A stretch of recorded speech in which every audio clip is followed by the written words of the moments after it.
सुप्रभात मेरे प्रिय बच्चों।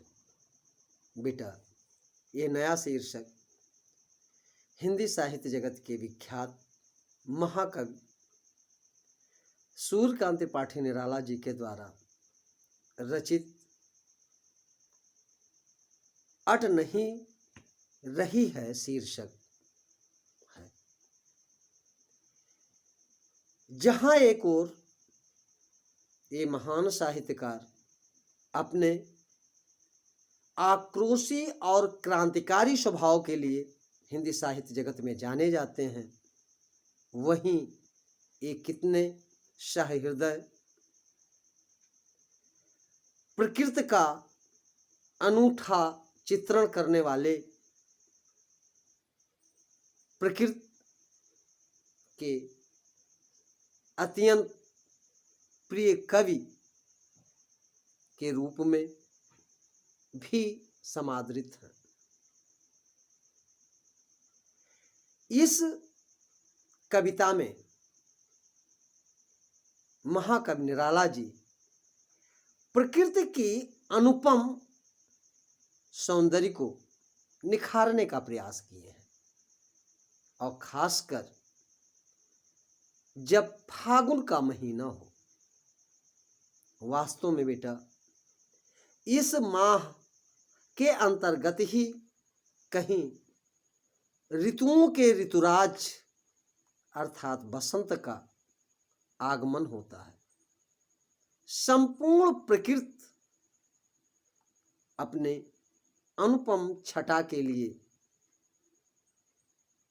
उन्मुक्त हाथों से लोगों को उपहार बांटती हुई दिखाई देती है, और वो उपहार है शुद्ध निर्मल वातावरण और प्रकृति की अनुपम सुंदरता। इसी अनुपम सौंदर्य को इन पंक्तियों में कवि ने कैसे निखारने का प्रयास किया है, आइए देखते हैं। अट नहीं रही है आभा फागुन की, तन सट नहीं रही है, कहीं सांस लेते हो, घर घर भर देते हो, उड़ने को नभ में तुम पर पर कर देते हो, आंख हटाता हूं तो हट नहीं रही है, पत्तों से लदी डाल, कहीं हरी कहीं लाल, कहीं पड़ी है उर्मे, मंद गंध पुष्पमाला, पाट पाट शोभाश्री, पट नहीं रही है, अट नहीं रही है आभा फागुन की। बेटा, मुक्तक छंद में रचित होने के पश्चात भी भाव की गहराई, भावा अभिव्यक्ति इन पंक्तियों में कितने सुंदर ढंग से दिखाई देता है। प्रकृति को किस तरीके से मानवीय रूप में कृत करते हुए दिखाया गया है। इन पंक्तियों में कवि उस फागुन के महीने का बहुत ही मनोहारी चित्रण इन पंक्तियों में करते हुए दिखाई देते हैं। अट नहीं रही है, क्या नहीं, उस फागुन मास की अनुपम सुंदरता लोगों के मन में समा नहीं पा रही है। आभा सौंदर्य, सुंदरता हर व्यक्ति को अपनी ओर, हर प्राणी को अपनी ओर, हर जीव को अपनी ओर आकृष्ट कर ले ही रहा है। तन सट नहीं रहा है, तन माने शरीर, शरीर में सट नहीं रहा है, समा नहीं पा रहा है। अर्थात ये मास, ये महीना अपने आप में कितने प्राकृतिक सौंदर्य के रूप में विख्यात है। कहीं सांस लेते हो, घर घर भर देते हो। अरे जहां जिस भी स्थान पर संपूर्ण वातावरण इतना निर्मल दिखाई देता है कि जिधर भी हम सांस लेते हैं, अत्यंत मन को आकर्षित करने वाले पुष्पों के पराग से संचरित वायु लोगों को भाव विभोर कर देती है। अर्थात वायु में जो पुष्पों के पराग बहते हुए उसके साथ प्रवाहित होते हैं, जब सांस लेते हैं तो मन पूर्ण रूप से तृप्त हो जाता है। अर्थात शुद्ध ऑक्सीजन सबको इस महीने में मिलता हुआ दिखाई देता है। कहीं सांस लेते हो, जहां भी हम सांस लेते हैं, एक अजीब खुशबू, एक अजीब मादकता लोगों को एहसास होता है। घर घर भर देते हो, संपूर्ण घर में एक सुगंधित वायु का संचार होता हुआ दिखाई देता है। ऐसे सुंदर वातावरण में उड़ने को नभ में तुम पर पर कर देते हो। कब कल्पना रूपी पंख के माध्यम से हर प्राणी इस सुंदर वातावरण में फागुन मास के उस निर्मल आसमान में उड़ता हुआ उस सुंदरता का दीदार करना चाहता है, उस सुंदर दृश्य का अवलोकन करना चाहता है। पर पर कर देते हो, ऐसा मन कहता है कि पंख लगाकर आसमान में उड़ते हुए इस अनुपम सौंदर्य का हम अवलोकन कर सकें, उसे खुली हुई नजरों से देखते हुए भाव विभोर हो सके।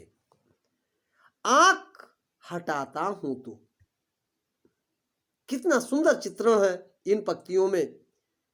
प्रत्येक मनुष्य इस अनुपम सौंदर्य को देखते हुए इतना भाव विभोर हो जाता है कि मन हटता नहीं है, अर्थात आंखें पल भर के लिए झपकती नहीं है। आंख हटाता हूं तो अगली पंक्ति में हट नहीं रही है।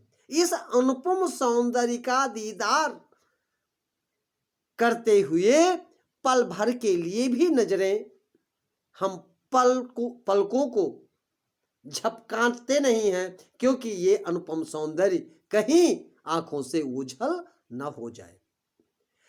पत्तों से लदी डाल, वो सौंदर्य कैसा है, किस तरीके से प्रत्येक कण कण एक अपूर्व सौंदर्य से, सुंदरता से युक्त दिखाई देता है।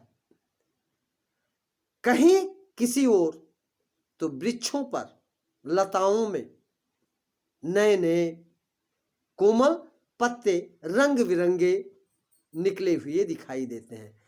पत्तों से लदी डाल, अनेक प्रकार के, जैसे बेटा इस मौसम में ही आम के वृक्षों में मंजरियों के साथ जो नए नए कल्ले निकलते हैं, वे कल्ले अर्थात वे कोमल पत्ते हर पेड़ों पर एक अलग अलग रंग के दिखाई देते हैं। आप महसूस भी कर सकते हो।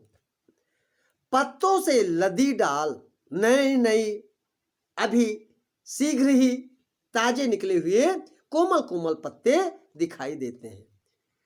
वे हैं कैसे, कहीं हरी, वे पत्ते कहीं अत्यंत हरे दिखाई देते हैं, और जो अभी शीघ्र ही निकले हैं वे लाल दिखाई देते हैं। कहीं पड़ी है उर्में, और ये अनुपम सौंदर्य मन में विराजमान दिखाई देती है। पड़ी हुई है। उर उर माने हृदय, हृदय में ये अनुपम सुंदरता प्रत्यक्ष रूप से मन मंदिर में समा चुकी है, विराजमान हो चुकी है। और क्या है, मंद मंद पुष्पमाला पाट पाट शोभा श्री पट नहीं रही है। कवि निराला जी कल्पनाओं के माध्यम से कल्पित करते हुए कहते हैं कि ये फागुन रूपी जो युवराज है, अर्थात बसंत का आगमन, वो वसंत रूपी युवराज के गले में अर्थात फागुन माह को यहां मानवीय रूप में प्रस्तुत करते हुए कवि निराला जी कह रहे हैं कि फागुन के गले में जो पुष्पों की माला पड़ी हुई है वो मंद मंद गंध से प्रसारित होती हुई उस माले से अत्यंत मन को मोहित कर लेने वाली अत्यंत मादकतापूर्ण जो सुगंध हवा के माध्यम से चारों ओर फैल रही है, वो हर जगह हर स्थान शोभाश्री एक अनुपम सौंदर्य से सुंदरता से संपूर्ण प्रकृति सराबोर दिखाई देती है। अर्थात कहने का मतलब यह है कि चारों ओर जिधर भी नजर उठती है एक अनुपम सौंदर्य, एक अनुपम सुंदरता चारों ओर प्रकृति में दिखाई देती है, पट नहीं रही है। लोगों के मन में ये अनुपम सुंदरता समा नहीं पा रही है, अट नहीं रही है। क्या आभा फागुन की सुंदरता सौंदर्य फागुन माह में जो चारों ओर बिखरी हुई दिखाई देती है, हर दिशाओं में जो अनुपम सुंदरता की छटा विद्यमान है वो लोगों को भाव विभोर कर दे ही रही है, लोगों को आकर्षित इतना करती है कि लोगों की नजरें पल भर के लिए भी नहीं झपकती हैं। अर्थात हर प्राणी इस महीने में प्रकृति के अनुपम सौंदर्य को देखते हुए भाव विभोर है। अर्थात इन पंक्तियों के माध्यम से महाकवि सूर्यकांत त्रिपाठी निराला जी प्रकृति को कितने सुंदर ढंग से प्रस्तुत किया है इन पंक्तियों में। और इस महीने में वास्तव में बेटा जो प्रकृति की सुंदरता है कुछ अपने चरम स्वरूप में दिखाई देती है, इसमें कोई संदेह नहीं है। इन्हीं शब्दों के साथ बेटा हम वाणी को विराम देते हैं। नए टॉपिक के साथ, नए शीर्षक के साथ आप लोगों से हम फिर मिलते हैं। तब तक के लिए जय हिंद।